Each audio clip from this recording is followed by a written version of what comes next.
Hey everybody, I want to make a short video, and if you're wondering why my face is so weird and I'm talking out the side of my mouth and this side it really ain't moving at all, it's because I got Bell's palsy. It should go away in a couple weeks. Kind of debated on not making a video while all this was going on, but I decided, what the hell, you know, there are worse things out there on the internet, so why not? I wanted to make a video talking about my black powder rifle. I don't think I've ever put this thing on the internet. I have two black powder guns. This one is a black powder 50 caliber rifle made by Thompson. The other one is a double barrel smoothbore shotgun made by Smith and Sons. You didn't hear me wrong. I didn't say Smith and Wesson. I said Smith and Sons. Those things, pretty rare and kind of an expensive gun. Really hard to get, really hard to find. It was my grandpa's. The damn thing don't work, rusted out, looks like shit. It's just a wall hanger. I had it appraised 16, or not 16, but 6 individual times. It's only worth about 150 bucks. Kind of sucks, but if somebody would have turned it into parts, they could make more money, but that's a whole nother story. I can make a video on that, but that was one of my first guns I ever got. Basically, it was given to me at Christmas time. That a 22 caliber bolt, single shot bolt action was given to me. I guess I'll go ahead and talk about the gun. It is a brass plate. The side pocket here, so it does open up. I keep extra pouches in there and an extra ball and a jag for cleaning. It does open up. This, I do believe, was a kit gun that somebody had bought and put together, and they did a really good job fitting everything. I'm knocking shit over. But this thing looks gorgeous. And I mean, it looks gorgeous. Even up here is nice and polished. I keep everything nice and neat. Once every few months or so, I drag it out and clean her up. On here, I want to go over and talk about some of the maintenance and some of the things that are required for you to own one of these. If you don't have one, then you know, sit back and learn, or grab a Coke. Coke's not a sponsor of the channel, but grab a Coke and sit back and listen. I bought one of these because I thought they were really cool. You know, I've got ARs, I've got AKs, I've got some really cool stuff, like some really early Mausers, I've got really early Mosin Nagants, I've got M1 Garands, I've got, you name it, man. I've got the black guns, I've got the cool guns, I've got the what the heck are you doing at that thing at the gun range kind of gun. You know, I've got it all. And I like all guns. All of them across the board. Especially stuff like this gun right here. Let's see if I can move the camera. I don't normally do this. I'll move the camera a little bit. There we go. Alright. First thing you're going to need to get, I don't have any of my Pyrodex down here with me. You can run, I prefer Pyrodex because it's pretty plentiful where I'm at. Pyrodex is a black powder substitute. Like, it literally says on there, it's a black powder substitute. It's not actually black powder, from what I've kind of come to read, okay? And it even says it on the bottle, black powder substitute. Okay, if you don't know what that is, or what even black powder even looks like, I'm going to show you, or at least I'm going to try to do the best I can. Let me grab my light. Okay, tilt that up. You see that up in there? That is what it looks like. It's a whole bunch of little granules. I'll leave that out. Okay, I bought this container off of Amazon. This is called a powder flask. If you're thinking about buying one of these, you'll need a powder flask. Okay, and it has a little trap door in here, so that way it won't undo. The only way that I do this, okay, is you take your finger, your pointer finger, hold it like this, put it over the end, take your thumb, throw your lever, shake, close the lever, and then look at this. It's in the hand. Comes out, you got quite a bit more in there. You get quite a bit. That right there is 30 grains, roughly 30 grains of powder. Okay, it doesn't look like quite a bit in the video, but that's a lot of power right there. Not powder, power. Just that little bit in a confined space, pushing a ball, which I'm trying my best to explain all this. Another thing that you can get is you can undo these spouts. This is called a spout. You can change out your spout per charge.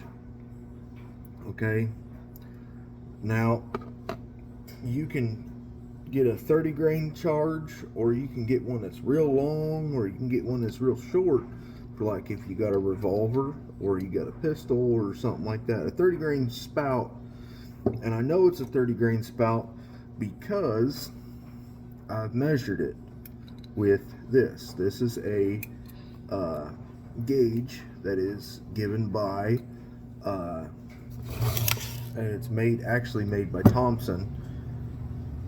It goes, see the numbers on it. See the numbers all the way up to, what does it go to? 120 grains. Okay, what I normally shoot, when I got online and I started researching these, I found that 90 grains, anywhere from 90 to 50 or 85 is kind of ideal. Or not 50, but anywhere from 90 to 85 is kind of ideal for this. 90 grain charge for this rifle. It doesn't kick real bad. It doesn't kick it bad at all. I thought initially 90 grains was too much. Like I was kind of hesitant to shoot it because I started at 70 where I thought it should be. Because 70 grains of powder, that's quite a bit, especially when you're putting in a rifle. And me, I'm thinking, man, this is gonna kick like hell. It's got a metal butt plate. No. It shocked me. It made me laugh, kind of chuckle a little bit, thinking back on it. It was so soft, it was laughable. The noise that it made was louder than, startled me more than anything else. I mean, startled me more than the kick, you know. But if you're gonna get into this, you need a way to measure it, because let's say you wanted it at 40 pound or 40 recharge. Take it.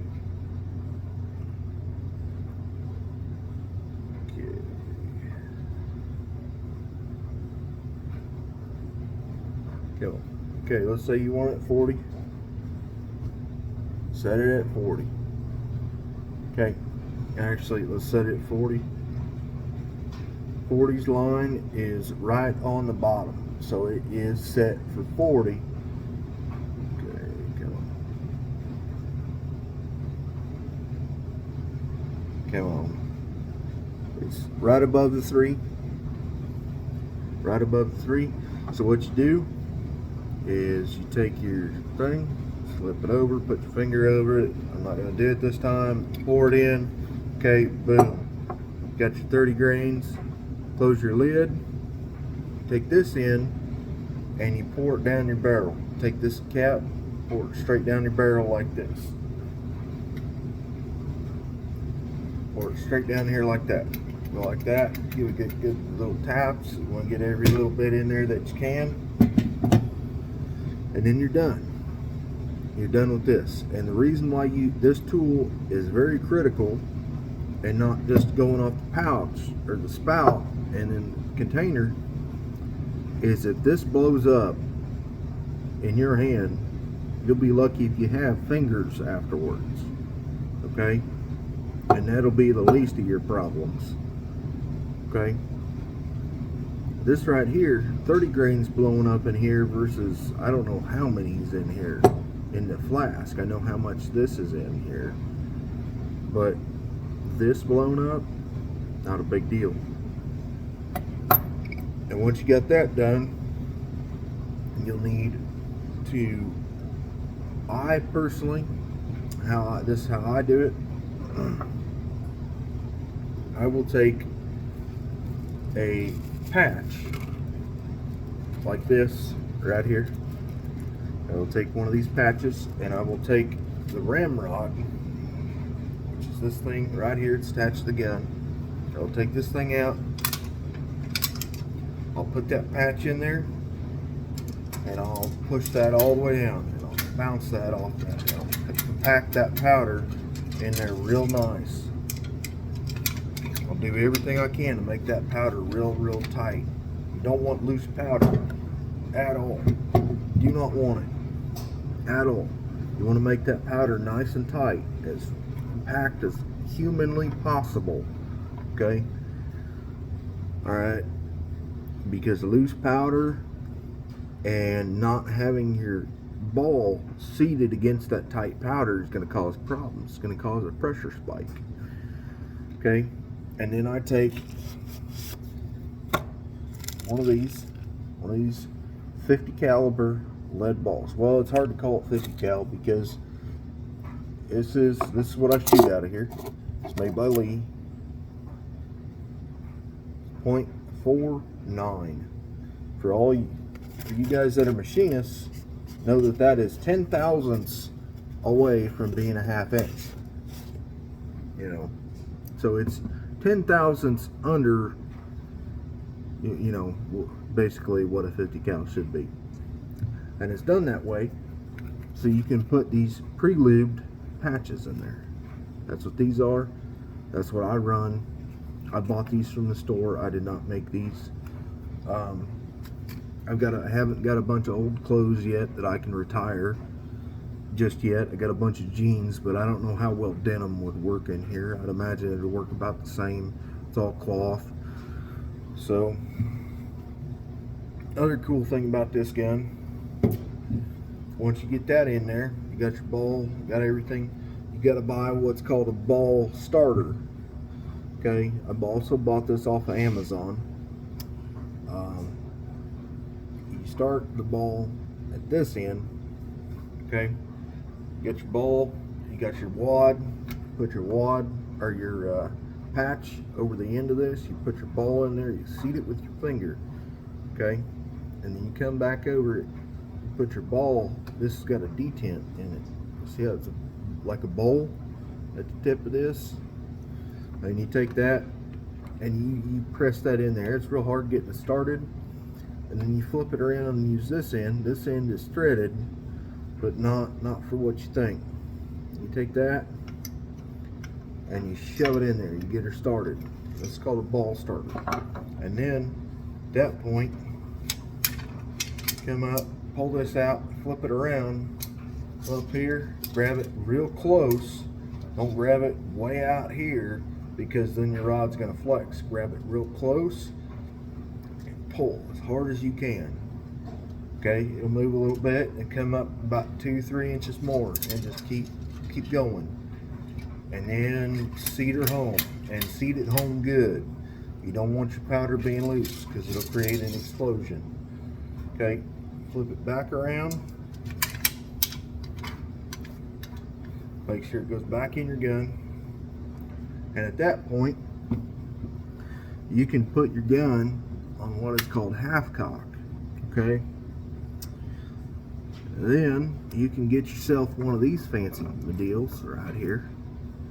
This is a percussion cap gun, not a flintlock. I personally like the flintlocks. Okay, you push this little thing up, and shit, I just lost one. Damn it. These things are so sensitive. Losing them left and right. I need to adjust those springs.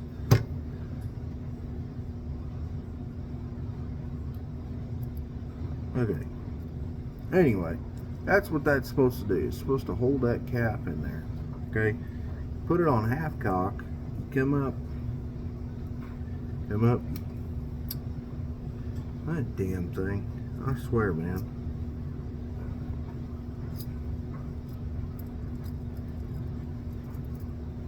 Come on. Well, you're supposed to be able to. Alright. Don't do that. Anyway, I guess you're supposed to keep tension on it with your thumb holding up on it. I don't know if y'all can see that. But you keep your tension on it. Put it on there. That way your finger's away from it. You can strip it off there. Press it on there. It's on there to stay. It ain't going nowhere. Alright. And at that point, that cap is primed. Okay. If you're out doing whatever, okay, now you got yourself two options. If you're out deer hunting or doing whatever, target shooting, okay, go ahead, put it, oh, it's already in full cock. You got two options. You can take and squeeze your back trigger, which sets your front trigger to go off. Okay, you can set this. Go ahead and remove the cap. You can set this trigger. There you go. This front one right here is set to be as light as you could possibly imagine. If you have never experienced a light trigger before, hang on, I'm trying to get something real quick. If you've never experienced a set trigger before, I really wish I had a trigger gauge to show you guys. I'm setting this up here so that way I don't damage my hammer by doing this, but I'm going to do this with my pinky, and I am not kidding when I say that this is light. It is that light. I mean, it ain't nothing to move that when you got a set trigger that's done properly. Okay? Now, hypothetically, you just shot the gun at that point. Let's say you want to take her down and clean it. Okay? That's when you're going to get into this different set of tools and stuff that I'm going to tell you you need to get to maintain your gun. You need to get yourself one of these. Okay? This is called, and some people might laugh at this, but this is called a nipple wrench. And yes, you heard me right. And it even comes with the thing to clean out your nipples. And no, that is not a needle, that is a pick. I think it's kind of funny that the names that they came up with way back when.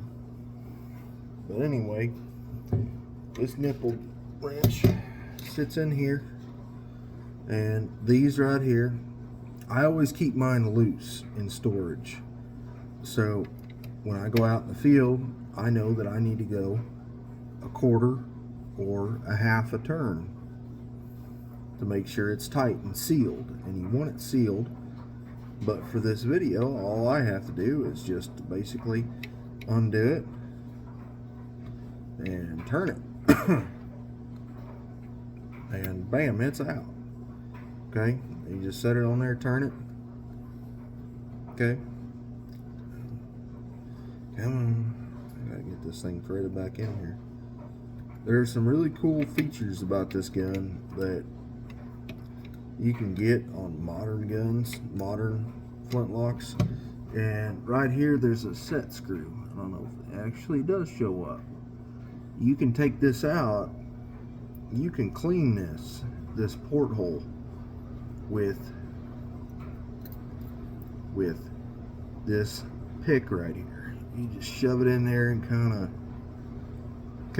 of clean out the hole real good, and then you come up through the flash, and you just stick it in there and you just keep going at it. Okay. All right. Well, you got your, hypothetically, you got your damn, I can't get this back in there. There we go. Hypothetically, you got your number. Let's see, what is this? I also bought another one. Your nipples. That's what this is called. I'm not joking. I'm not being sexist or nothing. That's actually what it's called. It's says it right there on the package. So number 11 nipple that this thing takes. Your threads are quarter by 28 threads, so that's actually a pretty common thread. At least around here, that's basically like a greaser kind of thread, kind of sorta. It's a good idea to buy another one of these, or maybe even have 2 or 3 of them on hand, because if you lose this gun will not work. You know, it just won't work, like, at all, because it's a critical component and you need it. It's like trying to fire it without these caps. It's like trying to fire it without powder or ammo. So you done that, you clean it kind of like a normal gun at that point. You have to use black powder bore cleaner. Okay, you don't have to use that product. You can use any product so long as it cleans your barrel. Do not use, and I repeat, do not use solvent. I know it sounds stupid. I learned the hard way, and I learned a very valuable lesson very quickly. Okay? The first time I got this gun, I did not know how to take care of it. I didn't trust anything I seen on YouTube. Nothing. I didn't trust anything. Flat out, I didn't trust anything. Because, bottom line, I just didn't. And I cleaned it with solvent like I normally would. I took the barrel out of the stock, cleaned her up, thought, put some oil on it, thought, oh, okay, I'm good. No, I was not good. I had rust everywhere. So I had to go out and get me a brush and, where's it at? A bore mop, and that's when I bought this lubricant, this natural lube. It's 777, no, it's not 777. It's Thompson Center T17. That's what it's called. That's what they call it. This is T17 also. But I had to get the T17 and then this stuff. And that brought my bore of the gun back to where it needed to be. It's like trying to clean a cast iron skillet. Is the best way I can describe it. Okay?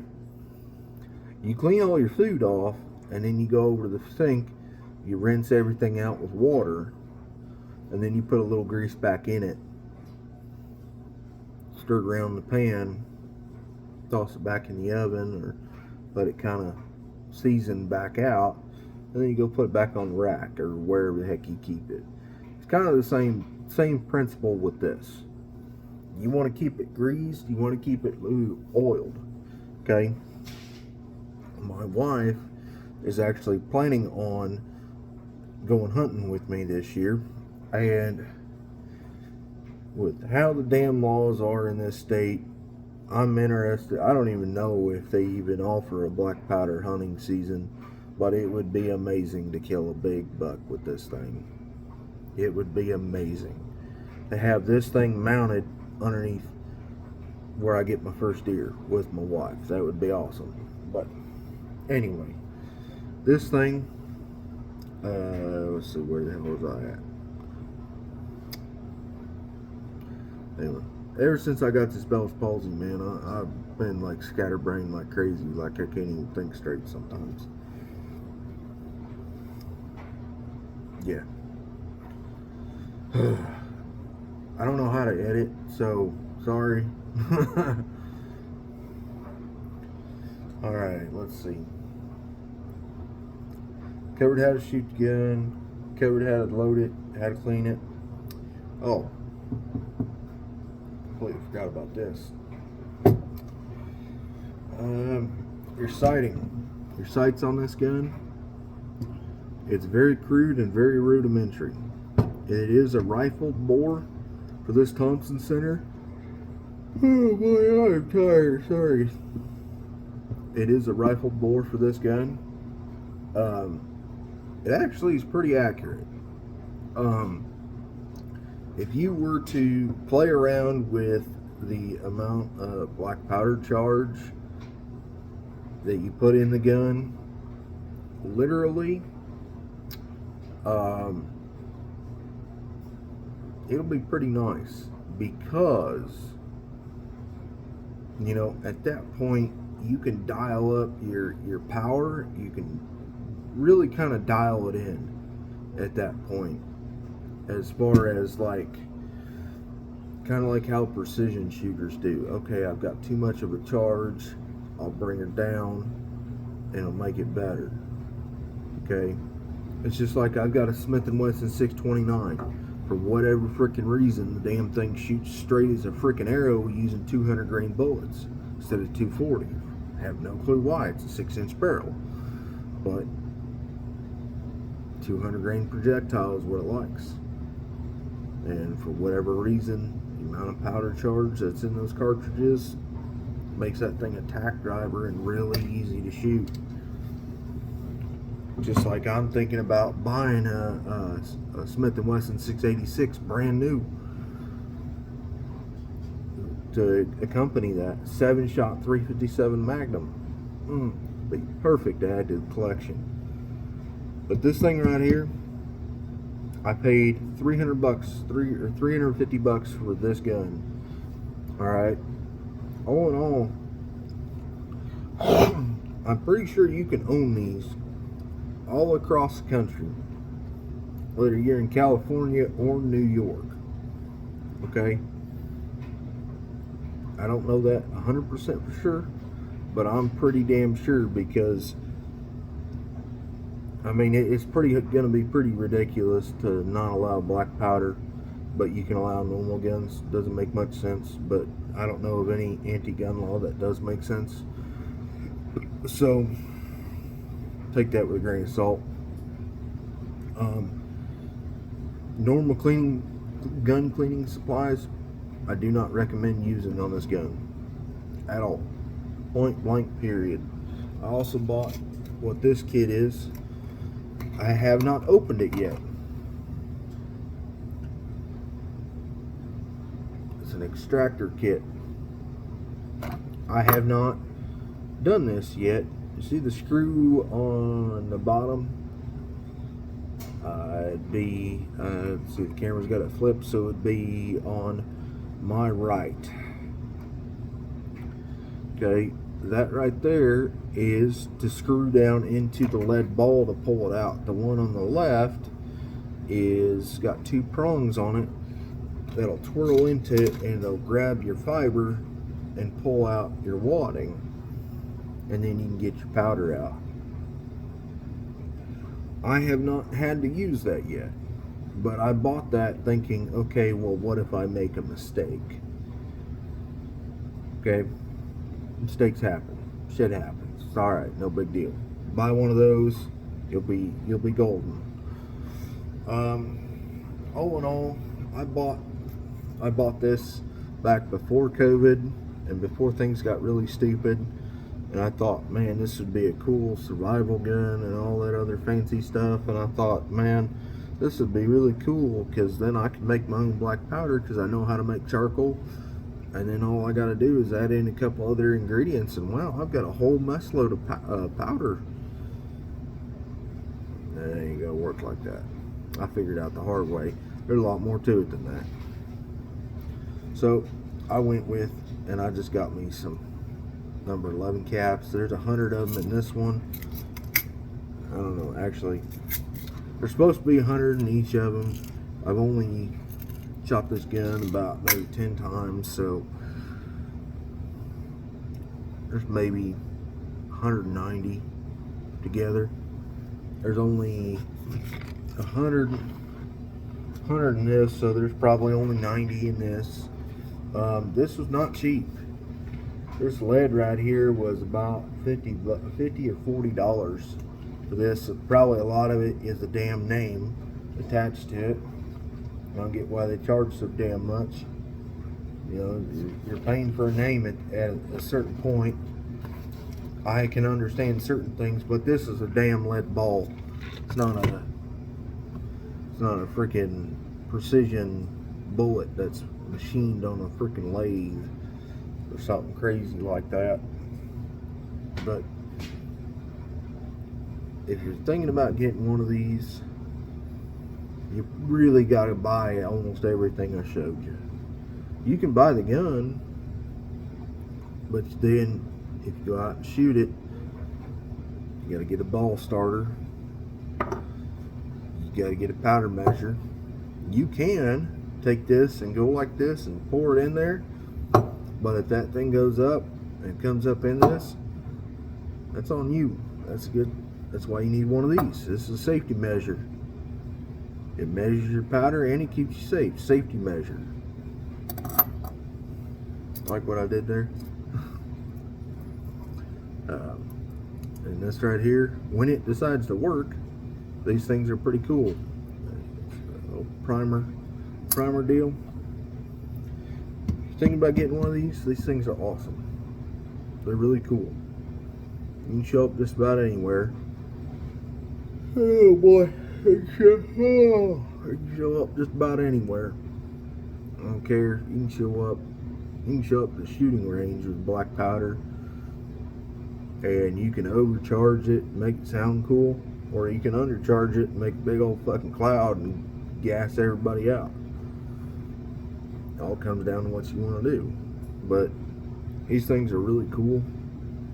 You can also run actual black powder in this, and then you get your big huge flash of powder, unburnt powder coming out the end of it, and all the smoke and everything going everywhere, which that's cool. That's cool too. There's a lot of other really awesome things about this gun, where some 50 calibers are not allowed. I thought I was going to have to get rid of this gun because of the new law that was passed in Illinois saying that you cannot, and I kid you not, you cannot have 50 cal anymore. I had everything all set up to make go out and buy a 50 caliber Desert Eagle, and I'd been saving up for one for a long time, and that law came through. Gun shop said, sorry sir, we can't sell this to you. Alright, I understand. Yeah, I wasn't happy about it, but fuck J.B. Pritzker and fuck Joe Biden. So I went out, and I'm glad I got this. This is a got a message on the phone. So I got to wrap this up real quick. Get one of these. They're awesome. You can do a lot with them. You can get a bunch of different loadings, different projectiles, different bullets. Put a lot of food on the table with one of these as opposed to a gun, normal gun. And in some of these states, they're not even considered to be a gun, so you just buy it and walk out the door. Keep that in mind. So take care, y'all. Bye.